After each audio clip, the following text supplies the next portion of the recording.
attacco per sapere. Conquista la seconda posizione.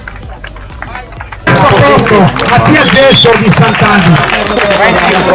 Rogliastrino al 35, l'arrivo di Gianluca Manca di Uta e con l'87 l'arrivo di Enrico Eura di Parma. Roberta Ferro ancora, stravince la gara anche lei. Grande Atletica Sinai, Mauro Musca ed è Giulia Metta di Cagliari Atletica. Fateli un bel applauso, salutiamoli tutti questi atleti con lo special